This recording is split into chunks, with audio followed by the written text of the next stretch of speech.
A struggling single mum rescued a poor girl. Unaware. Her dad was a vampire king.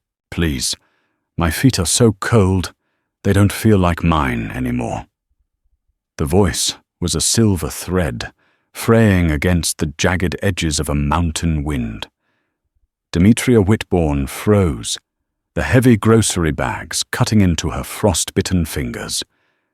In the blue-grey twilight of a Blackwood winter, she found a child, small, impossibly pale, and dressed in rags that shimmered like moth wings under the moon. She didn't see the crown of thorns hidden in the girl's hair, nor the way the shadows curled protectively around her tiny boots. Demetria only saw a daughter who needed a mother's hearth. She didn't know that by opening her door, she was inviting a kingdom of eternal night into her shivering, human life. The wind in the Blackwood Vale didn't just blow, it hunted.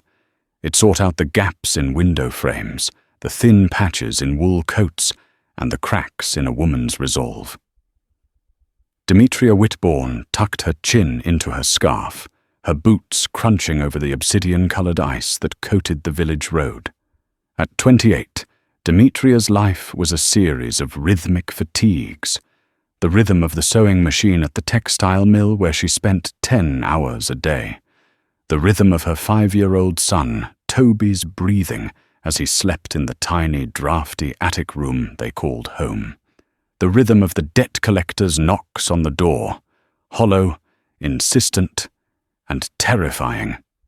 She was taking the long way home, avoiding the main thoroughfare where Martin Coldthorne, the village magistrate's son, liked to linger.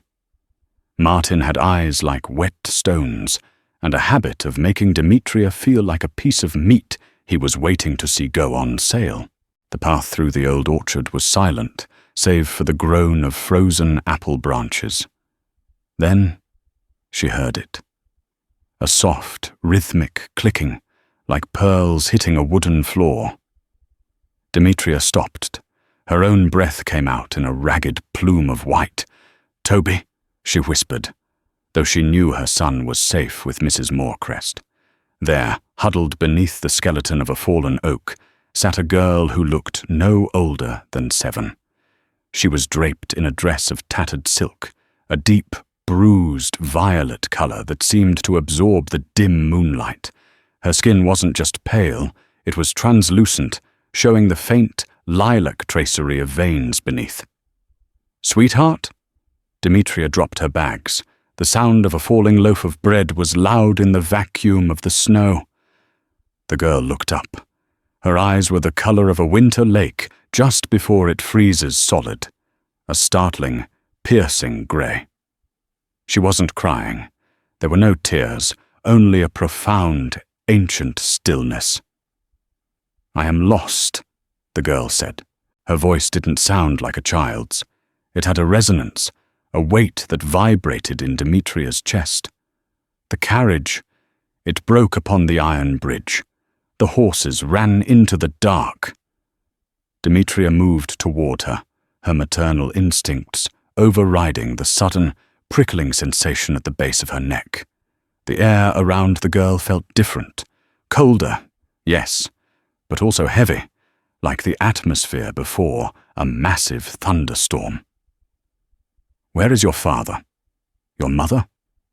Demetria knelt in the snow, ignoring the wetness soaking into her knees. She reached out, her hand hovering before she gently touched the girl's shoulder. The girl flinched, but not in fear. It was more like a shock. Her skin was like marble, smooth and icy. "My father is searching. But the sun-dwellers, they have many lights. He cannot see me in the glare." Demetria frowned. The sun-dwellers? Perhaps the girl was from one of the secluded mountain sects, or perhaps she was just delirious from the cold. "I'm Demetria. I have a warm fire and some soup just down the path. Will you come with me? We'll find your father in the morning."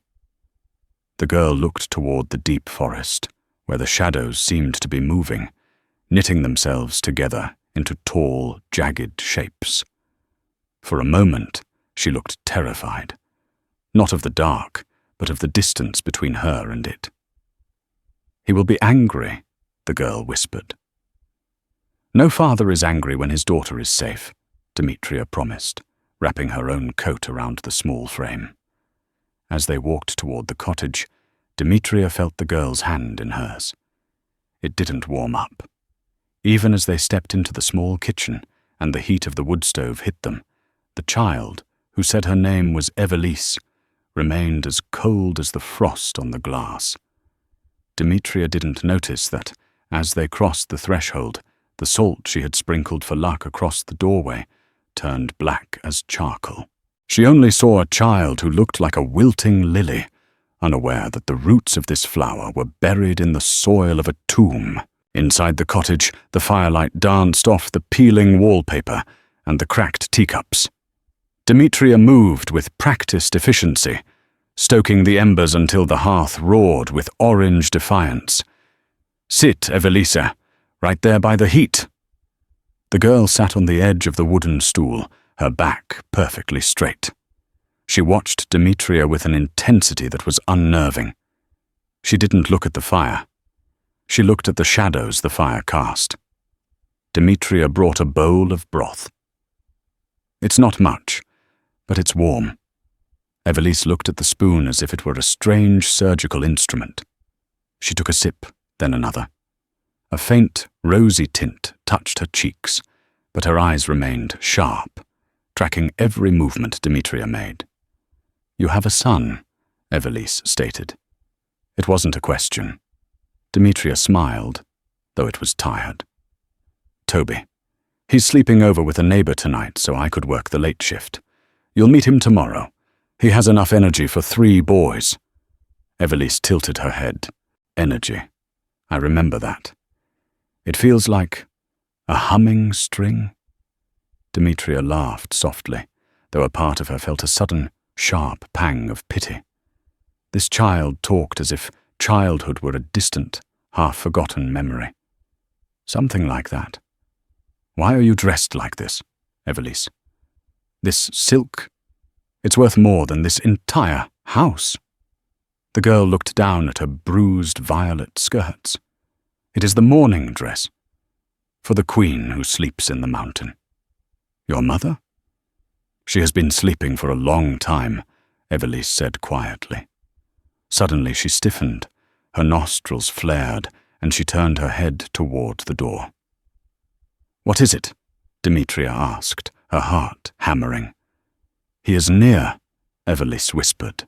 Her voice was thick with a mix of awe and dread. "The air, it has turned to iron." Demetria stood, grabbing the heavy iron poker from the hearth. She told herself it was just the wind, or perhaps a wolf. But the silence that had fallen over the Blackwood Vale was unnatural. Usually you could hear the distant barking of village dogs or the hoot of an owl. Now there was nothing. No wind, no cricket. Even the fire in the hearth seemed to shrink, the flames turning a strange, ghostly blue. A heavy thud echoed through the floorboards. Then another. It wasn't a knock.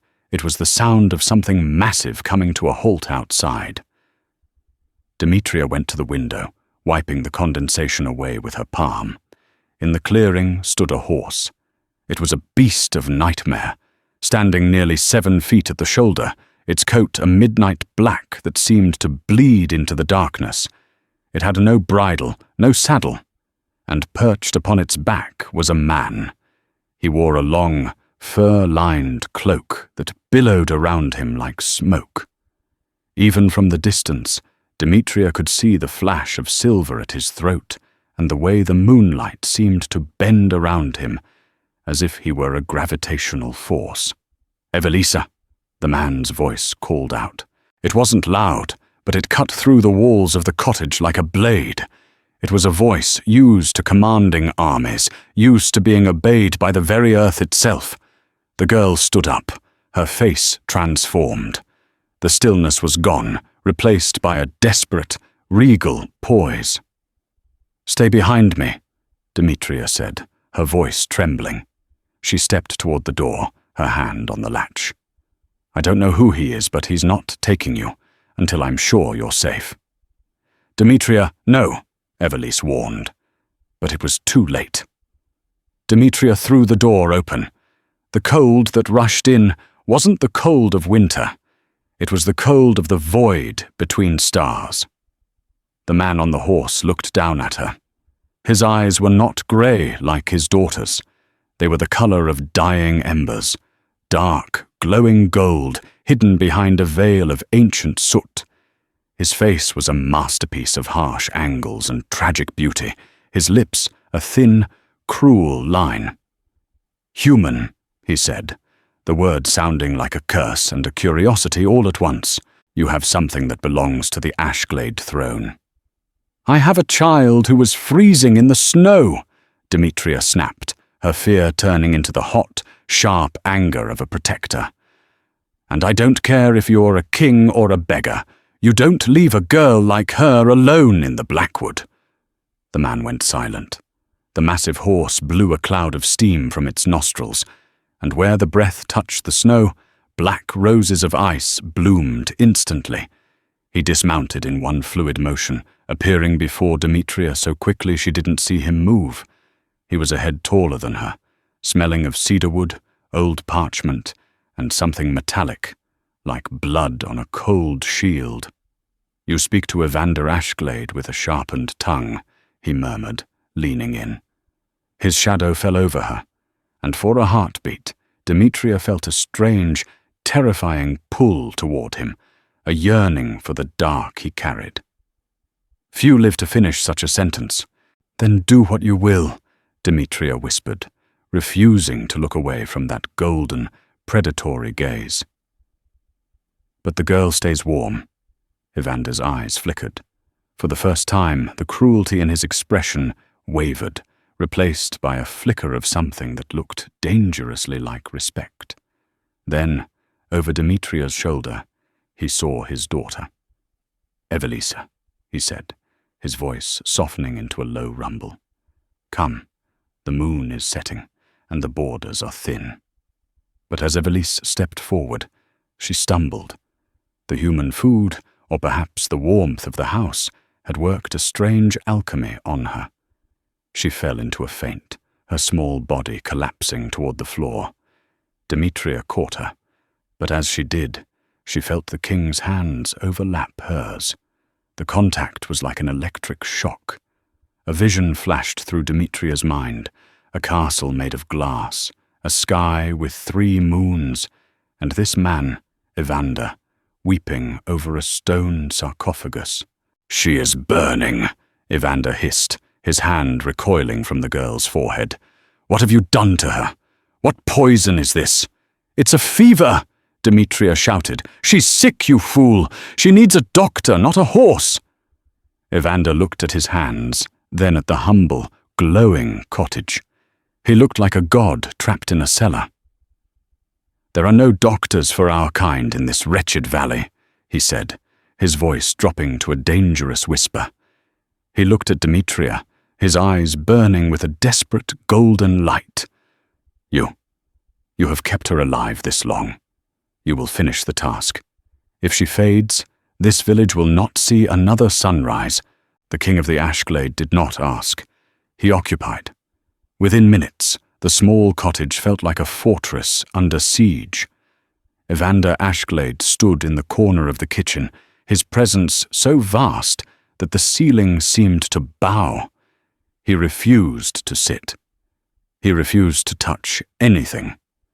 He simply watched Demetria as she worked, his arms crossed over a chest encased in a tunic of midnight leather. Demetria had moved Evelise to her own bed, the only one with a decent mattress.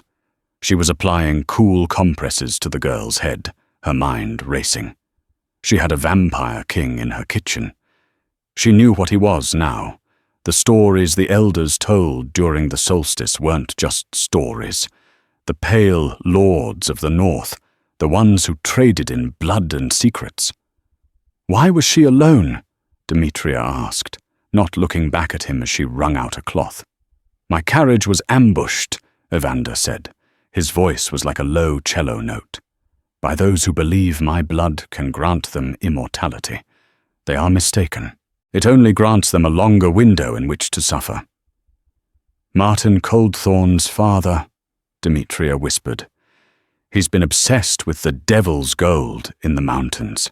He sent the militia out 3 days ago. Evander's hand tightened on the back of a chair. The wood groaned and splintered under his grip. They killed my guards.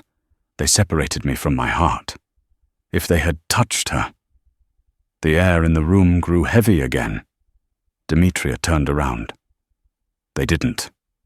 I did. And right now, I'm the only one who can help her. So stop breaking my furniture and tell me, how do I break a vampire's fever? Evander stepped out of the shadows. In the full light of the lamp, he was terrifyingly handsome. His skin had the texture of fine porcelain, and his hair was the color of a raven's wing caught in a storm. Our fevers are not of the body, he said. They are of the soul. She has been away from the source for too long. She is hungry, but she is too young to take what she needs. Demetria felt a chill that had nothing to do with the weather. What does she need? Evander looked at Demetria's neck, at the steady pulse visible beneath the thin skin. His eyes darkened, the gold swirling into a deep, molten amber. He took a step toward her, his movements silent and predatory. She needs the life gift, he whispered, a voluntary offering. But a human's life is a flickering candle. To give to us is to dim your own light. Demetria looked at the sleeping girl. Evelys looked so small, so fragile. She thought of Toby, sleeping safely because of the kindness of neighbors. She thought of the life she led. The endless toil, the loneliness, the cold. I've spent my whole life giving, Demetria said, her voice steady. What's a bit more? Evander paused. He was inches from her now. She could feel the chill radiating from him, but also a strange, magnetic heat. He reached out, his long, elegant fingers hovering near her jaw. You are a strange creature, he murmured. Most humans scream. Most humans beg. You offer yourself up like a martyr to a child who isn't even yours. She's a child, Demetria repeated. That's all that matters. Evander's hand settled on her neck. His touch was electric, a searing cold that made her breath hitch. He wasn't biting her. He was feeling the rhythm of her heart. I cannot let her take from you, he said, his voice sounding strained. You would not survive the intensity of a child's hunger. They have no restraint. Then what? Evander leaned down, his lips brushing against her ear. I will be the bridge. I will take the spark from you, temper it with my own essence, and pass it to her. It will bind us, Demetria Whitbourne. For as long as that spark burns, I will know your thoughts, and you will feel the weight of my crown. Demetria looked into his eyes. She saw the loneliness of centuries. She saw the weight of a kingdom built on shadows, and she saw a father who was terrified of losing the only thing that made him feel alive. Do it, she said. He didn't use fangs. He simply pressed his forehead against hers and gripped her hands. The world exploded. Demetria felt her soul being pulled through a needle's eye. She saw flashes of a war that lasted 1,000 years, of cities made of bone, of a woman with hair like moonlight who kissed a silver-eyed baby. She felt Evander's grief. It was a cold, vast ocean that threatened to drown her. But then she felt him catch her. In the darkness of the shared connection, his spirit wrapped around hers, warm and fierce. Stay, his voice echoed in her mind. Hold the line, Demetria. She pushed her warmth toward him. Every memory of Toby's laughter, every sunrise over the blackwood, every stitch of love she had ever sown. With a gasp, Evander broke the contact. He stumbled back, his face flushed with a sudden, violent life. He turned to Evelise and placed his glowing hands over her heart. The girl's eyes flew open. She let out a long, shuddering breath, and the grey in her eyes turned to a vibrant, living silver. "Father," she whispered. Evander collapsed to his knees by the bed, burying his face in the girl's small hands. Demetria slumped against the wall, her vision swimming. She felt hollow, as if she had been emptied out and refilled with cold moonlight. "You did it!" she rasped. Evander looked back at her. The predatory king was gone. In his place was a man who looked haunted by the beauty of what he had just felt inside her. "I have seen your heart, Demetria," he said, his voice trembling. "It is a son. I did not think such things still existed in this world." Suddenly, the front door was kicked open. Martin Coldthorne stood there, a silver-headed cane in one hand and a flintlock pistol in the other. Behind him, the torches of the village militia flickered against the snow. "Demetria," Martin shouted, "get away from them! We've found the monsters!" Evander stood up, his cloak snapping behind him like a whip. The golden fire returned to his eyes, more terrifying than ever. "You choose a poor time to interrupt a king's gratitude," Evander hissed. Demetria stepped between the king and the gun, her heart thudding against her ribs, a heart that now beat in perfect synchronization with the monster behind her. The air in the cottage reached a fever pitch of tension. Martin Coldthorne's face was twisted in a mask of righteous greed. He didn't see a father and a sick child.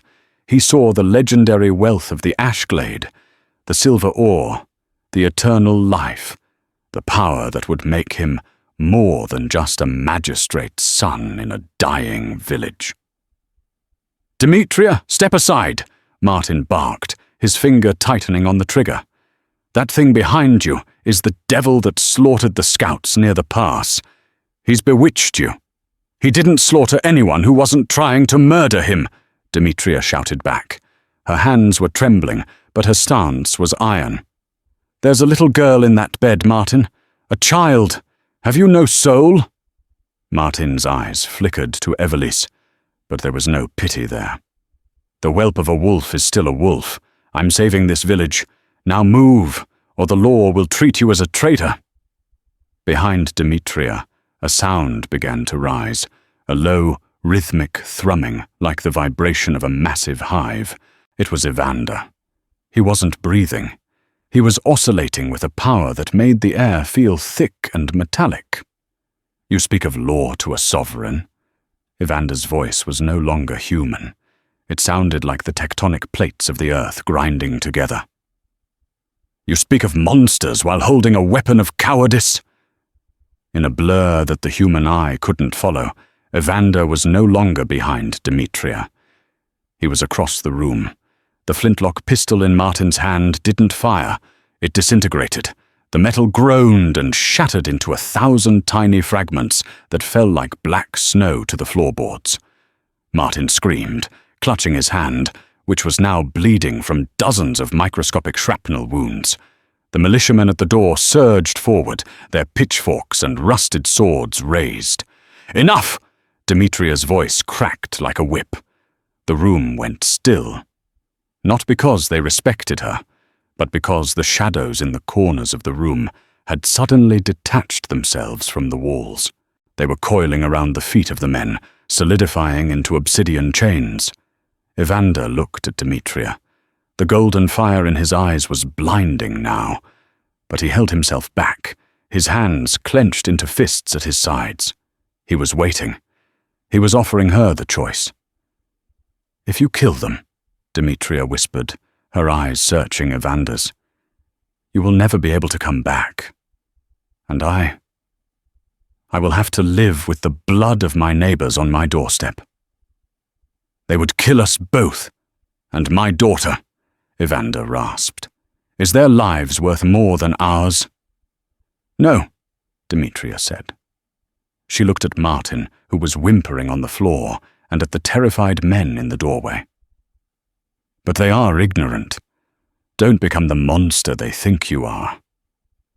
Evander looked at Evelise, who was watching from the bed with wide, silver eyes. Slowly, the shadows retreated. The pressure in the room eased, though the air remained icy. "We cannot stay," Evander said, his voice returning to a low, velvet baritone. He looked at Demetria. "They will bring more.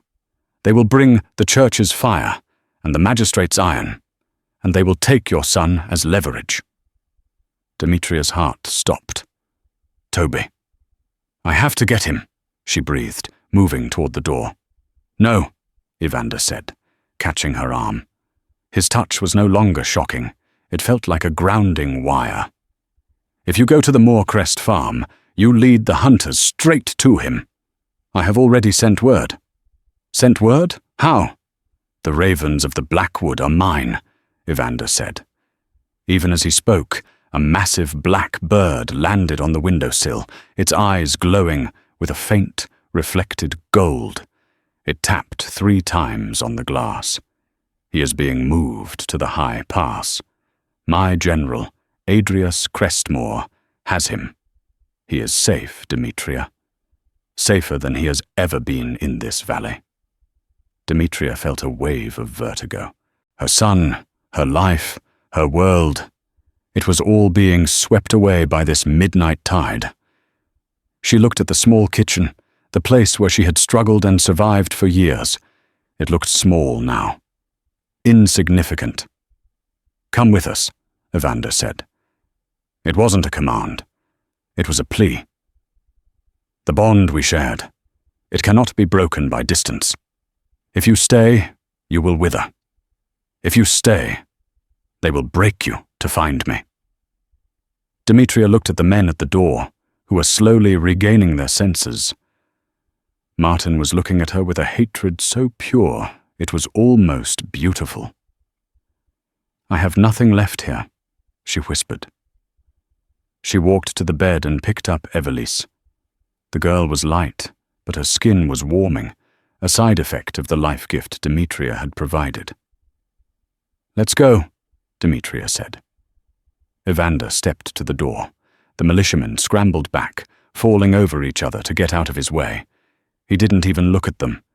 He walked to the massive black horse, waiting in the snow. He swung himself onto the beast, then reached down for Demetria. As he pulled her up, the world seemed to tilt. She was seated behind him, her arms wrapped around his solid, icy waist, with Evelise tucked between them. With a roar of the wind that sounded like a cheer, the horse leaped. They didn't run. They flew through the trees, the cottage disappearing into a blur of white and grey. Demetria didn't look back. She only felt the steady, powerful thrum of the king's heart against her back, a rhythm she realized was now her own. The journey into the High Blackwood was a descent into a world that humans only saw in their nightmares. The trees grew taller here, their bark white as bone, and their leaves a deep, metallic indigo. There were things moving in the underbrush, creatures with too many eyes and silent gliding steps. But as Evander passed, they bowed. The very forest seemed to kneel before the king. "How far?" Demetria asked, her voice stolen by the biting wind. "Near," Evander replied. He adjusted his grip on the reins, his body acting as a shield for her against the elements. "The veil is thin tonight. We will be home before the first crow of the village cocks." They crested a jagged ridge, and there it was. The Ashglade citadel didn't look like a castle. It looked like a mountain that had been dreamt into a new shape. It was carved from obsidian and glass, a spire of black needles that pierced the heavy, star-choked sky. No torches lit the walls. Instead, the stone itself seemed to glow with a faint, internal bioluminescence, like the belly of a deep-sea fish. As they rode through the massive gates, which opened without a sound, Demetria saw the inhabitants. They weren't the shambling corpses of legend. They were tall, elegant, and terrifyingly still. They wore robes of silk and armor of silver filigree. Their eyes, all of them, were shades of grey and gold. A man stepped forward as they dismounted in the central courtyard. He had hair the colour of steel and a face scarred by ancient battles. This was Adrias Crestmore. "My king," Adrias said, bowing low. "The princess is recovered?" "She is," Evander said, handing Evelis to the general. "And the boy?" Adrias gestured to a small figure huddled by a massive outdoor hearth where blue flames roared. "He is fascinated by the fire. He has eaten his fill of the moon fruit." "Toby!" Demetria shrieked, sliding off the horse. She ran across the courtyard, her boots clicking on the polished obsidian. Toby looked up, his face smeared with some sort of silver juice. He looked healthy, happy, and entirely unbothered by the fact that he was in a vampire's lair. "Mama, look!" Toby pointed at the fire. "The flames don't burn. They tickle." Demetria gathered him into her arms, sobbing with relief. She buried her face in his neck, smelling the familiar scent of milk and soap, now mixed with the strange ozone scent of the citadel. "You are safe," she whispered. "You are safe." "I told you," Evander's voice came from behind her. He was standing a few feet away, watching them with an expression of profound melancholy. Demetria stood up, holding Toby's hand tightly. She looked around at the towering walls, the silent guards, and the impossible architecture. "What happens now?" she asked. "We're here, but we don't belong here." "You belong to the bond," Evander said. He stepped closer, and for a moment, the regal distance he maintained vanished. He looked tired, older than the mountains themselves. "And Evelis, she has marked you. You are her life-giver now. If you leave, she will fade again. And I—" He stopped, his jaw tightening. "And you?" Demetria prompted.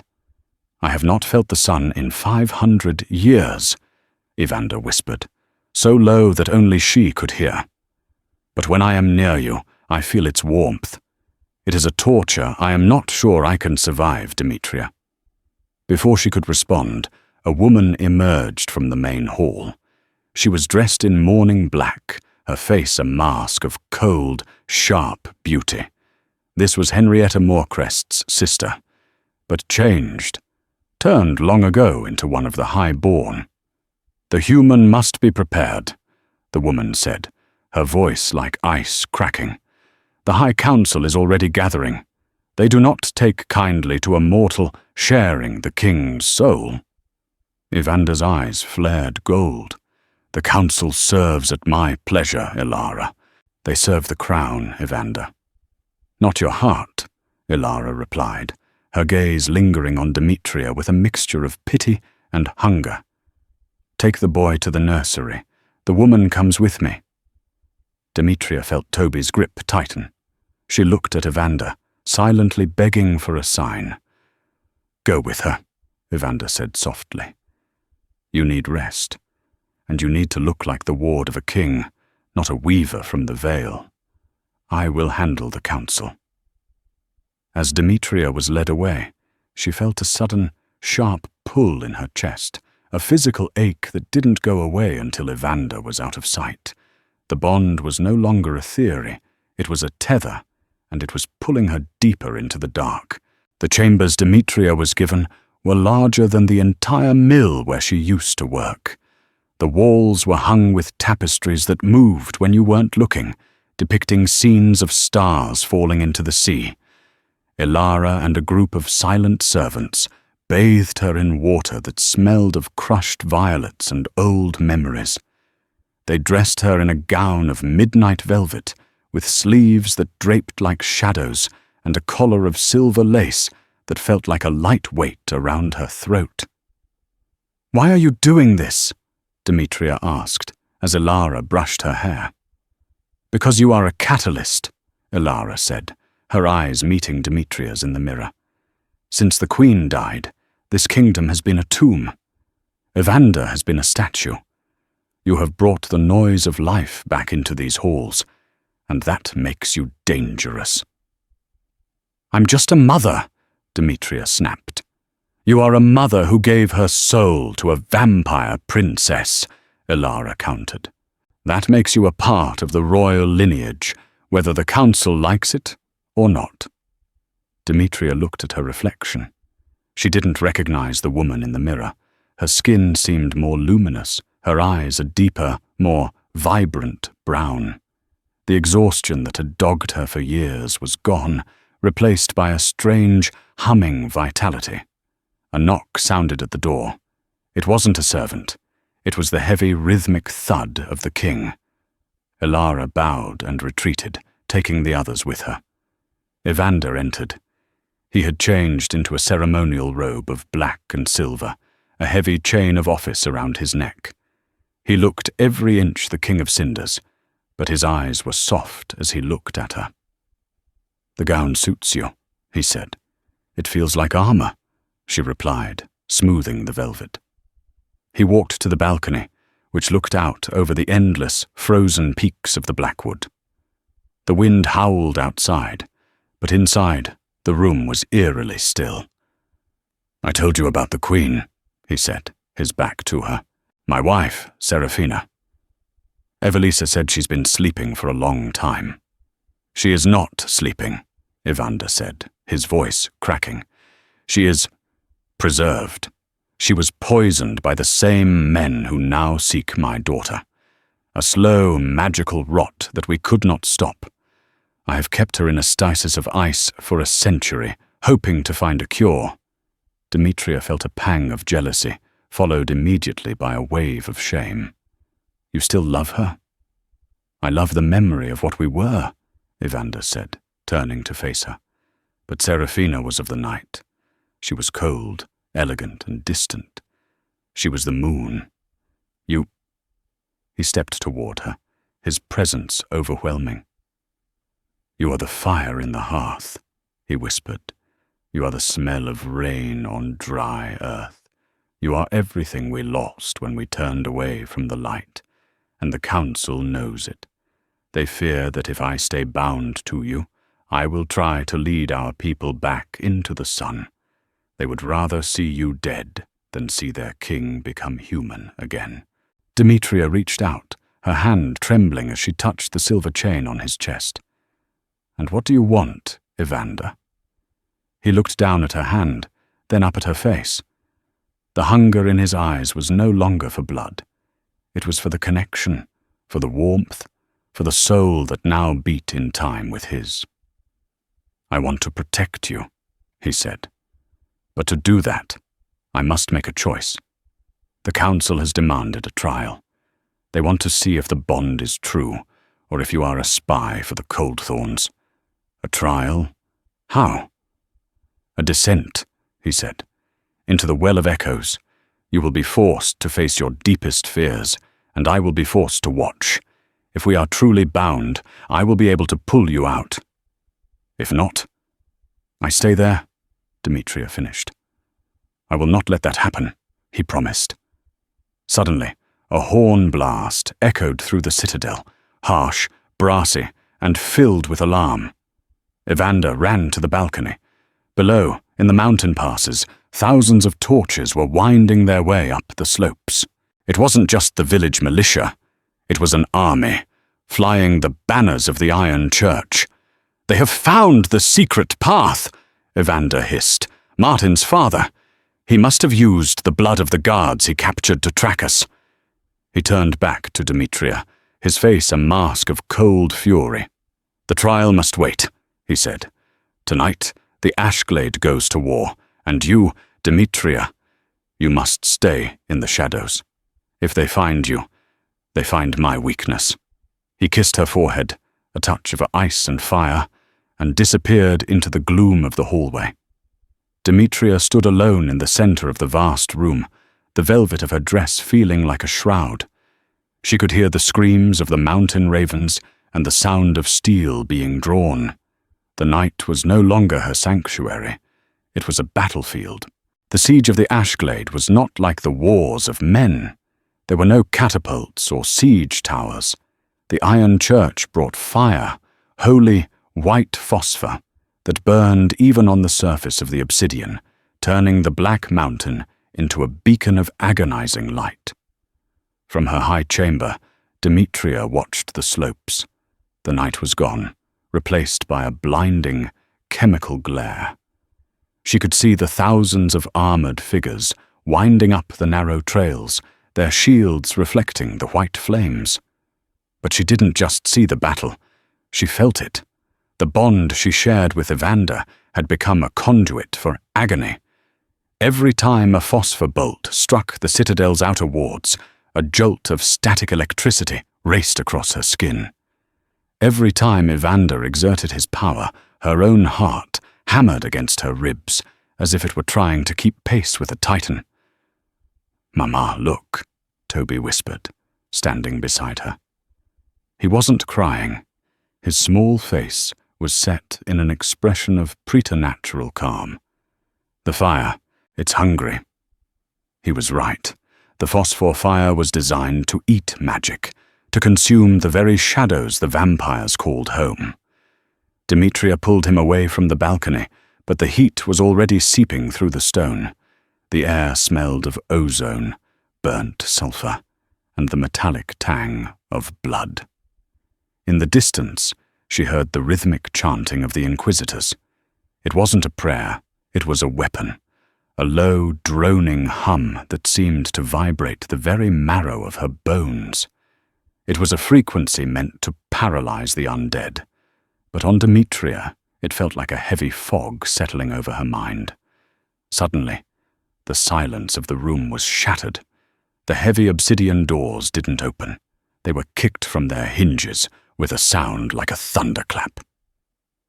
Martin Coldthorn stepped into the room. He was dressed in the heavy, silver-lined tabard of an inquisitor, though the garment looked ill-fitted on his narrow frame.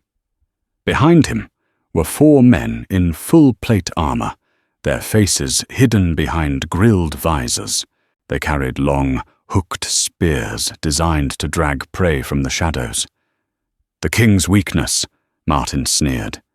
He held a small glass vial filled with a swirling, crimson smoke. The church said the monster had taken a human vessel. "I didn't think it would be the weaver girl from the Vale. You've traded your soul for a silk dress and a view of the graveyard, Demetria." "Get out, Martin," Demetria said. She felt a surge of adrenaline that cleared the chanting from her head. She stepped in front of Toby, her hands curling into fists. "You have no authority here."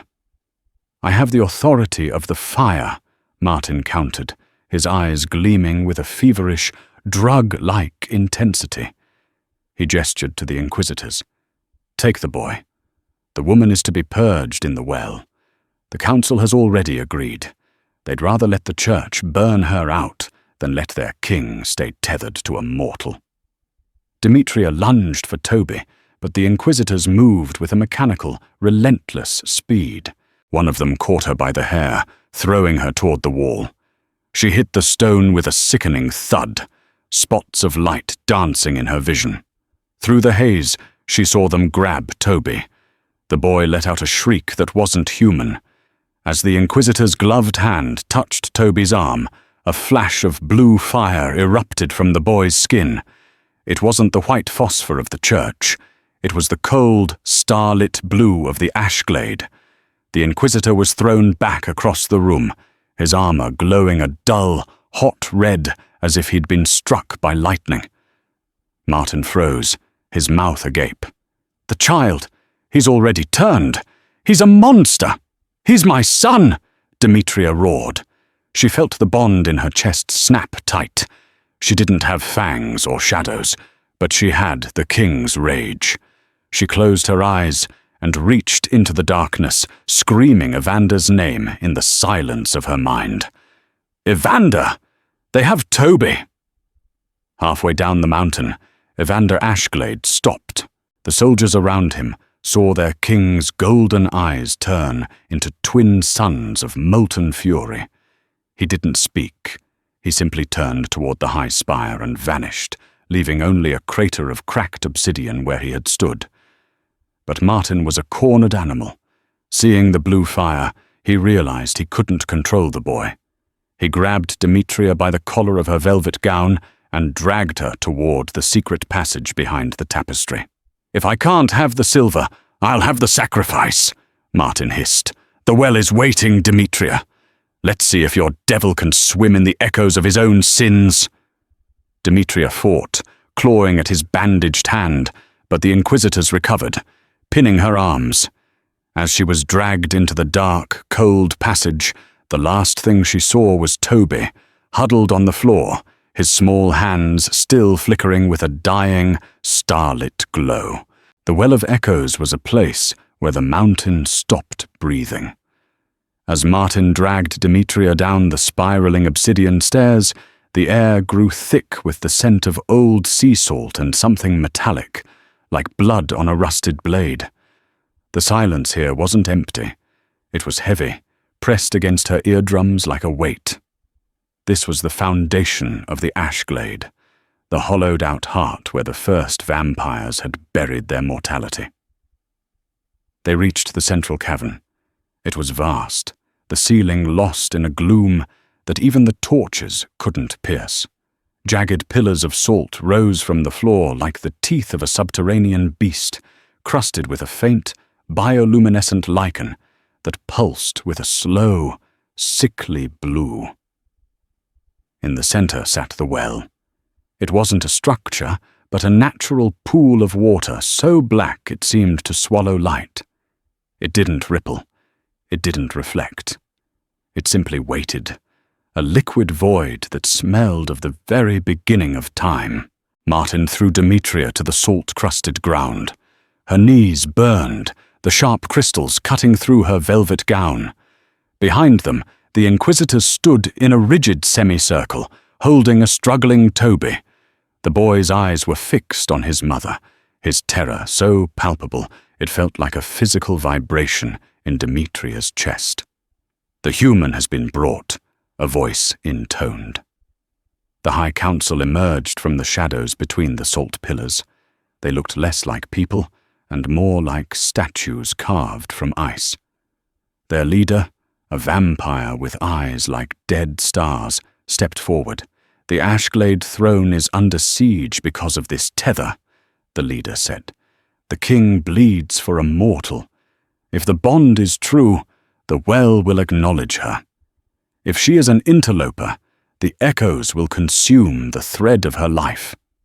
"Throw her in!" Martin yelled, his voice cracking with a frantic, greedy energy. "She's a weaver, a peasant. She's nothing." A roar split the silence. The heavy stone doors at the top of the chamber were not opened. They were disintegrated. Evander Ashglade descended like a falling star, his cloak tattered and his armor scorched black by holy fire. He landed between Demetria and the council, his presence causing the salt pillars to groan and crack. He didn't look at the council. He didn't look at Martin. He looked only at Demetria. His golden eyes were wide, the pupils blown with a desperate animal panic. "No," he rasped. His voice was raw, the sound of a throat burned by smoke and screaming. "I have won the battle. The church is broken. The price is paid. Let her go." "The trial is not yours to grant or deny, Evander," the council leader said. "The bond is a risk to us all. If she survives the well, we will follow her as we follow you. If she fails, you will be free to lead us as a king of the night should, without the burden of a human heart." Evander reached for Demetria, his fingers trembling. "Demetria, do not look at the water. I cannot pull you back if you enter. The laws of this place are older than my crown." Demetria stood up slowly. She looked at Evander, really looked at him. She saw the ash on his face, the exhaustion in his soul, and the way his very existence seemed to hinge on her next breath. Then she looked at Toby. Her son was the only world she had ever known before the king rode into her clearing. "I'm not a burden," she said, her voice quiet, but carrying through the vast cavern. "And I'm not a peasant. I am the woman who kept your daughter alive when you couldn't find her." She turned toward the black water. "Demetria, stop!" Evander's hand hit a barrier of invisible force, the council's combined will. He screamed, his power lashing out against the salt pillars, shattering them into dust. Demetria stepped into the well. The cold was not a temperature, it was a state of being. The moment the water touched her skin, her senses were extinguished. She wasn't drowning. She was being unmade. The echoes began. They weren't sounds. They were lives. She felt the grief of every woman who had ever loved a monster. She felt the crushing weight of the textile mill, the endless, soul-killing repetition of the needles. She saw a vision of herself as an old woman, alone in the Blackwood, sewing a shroud for a son she had failed to save. "You are a flicker," a voice whispered in the void. It was the dead queen, Seraphina. Her voice was like the sound of ice shifting in the deep sea. "You are a single summer day in a kingdom of eternal winter. Why should he remember you? You will wither, and he will remain. You are a ghost he hasn't met yet." Demetria felt her resolve slipping. The water was heavy, pulling her soul toward the bottom of the void. "She's right," a part of her thought. "I'm just a human. I have no crown. I have no magic." But then, a different sensation pierced the cold. It wasn't a voice. It was a rhythm. Thump, thump, thump, thump. It was the heartbeat she had shared in the cottage. It was the warmth of Evander's forehead against hers. It was the memory of Toby's sticky hands on her cheeks. "I am the hearth," she thought. "The dark is only empty, because it has forgotten how to be warm." She didn't fight the echoes. She didn't try to swim up. She simply reached out with her heart, searching for the man who had traded his pride for his daughter's life. Deep in the blackness, a spark appeared. It wasn't golden like the king's eyes. It was a soft, amber orange, the color of a wood stove on a winter night. Demetria grasped it. The well exploded into light. The cavern was no longer a tomb. As Demetria rose from the well, the black water transformed. It became a churning pool of liquid silver, reflecting a light that shouldn't exist underground. The radiance was so intense that the council members fell back, their ancient skins sizzling as if touched by the literal sun. Demetria broke the surface, her lungs expanding with a breath that tasted of pine and ozone. She didn't look like a victim. Her skin was glowing with a soft, ethereal luminescence, and her eyes, once brown, now held a rim of molten silver. Evander broke through the council's barrier, his movements a blur of desperate speed. He caught her as she stepped onto the salt shore, his arms wrapping around her with a force that would have crushed a normal human. But Demetria didn't break. She felt solid, tempered like steel in the mountain's furnace. "You're alive," Evander whispered, his face buried in her wet hair. "You're here. I told you," she rasped, her voice sounding like bells in the distance. "I've lived with echoes my whole life. They don't scare me anymore." The council leader approached, his arrogance replaced by a profound, terrifying awe. He knelt in the salt dust. "The well has spoken. The covenant is reborn. You are no longer a ward, Demetria Whitbourne. You are the sovereign's anchor." But the peace was interrupted by a scream of pure, jagged hatred. Martin Coldthorne had broken free from the shock. He lunged toward the inquisitors, snatching a silver-headed mace from one of their belts. He didn't care about the light. He didn't care about the trial. He only saw the woman who had denied him everything he felt he was owed. "If I can't have the throne, I'll have the blood," he shrieked, charging toward Demetria. Evander moved to shield her, but he was exhausted, his magic spent on the trial and the war outside. Demetria didn't flinch. She felt a power rising from the soles of her feet, a connection to the mountain that was ancient and fierce. She raised her hand, her fingers splayed. "Martin," she said. It wasn't a shout, it was a command. The air in the cavern curdled. The silver light from the well focused into a single, blinding beam. It hit Martin mid-stride. He didn't fall. He didn't bleed. The very elements of his body, the greed, the malice, the coldness, were turned against him. In a heartbeat, the man who had terrorized the Blackwood Vale was gone. In his place stood a statue of Salt, his face frozen in a scream of realization. The silver light had calcified him, turning his own bitterness into a monument of his failure. The Inquisitors dropped their weapons, falling to their faces in the dirt. Demetria turned toward Toby. The boy was released, and he ran toward her, his small boots thumping on the obsidian floor. She caught him, and for the first time that night, the light around her softened, turning into the familiar, warm glow of a mother's love. "Mama," Toby sobbed, "you're all shiny." "I'm here, baby," she whispered. "We're all here." Evelise stepped forward from the shadows of the salt pillars. She looked at her father, then at Demetria. She reached out and touched Demetria's hand. "The Queen is gone," Evelise said quietly, "but the mother has returned." Outside the mountain, the iron tide of the church was retreating. The silver beacon from the spire had washed over the valley, extinguishing the phosphor fires and filling the hearts of the villagers with a strange, sudden peace. The war was over, but the world was different. Evander stood up, his hand still firmly clasped in Demetria's.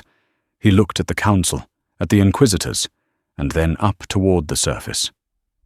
"The Ashglade has lived in the dark for too long," he announced, his voice ringing with a new, vibrant authority.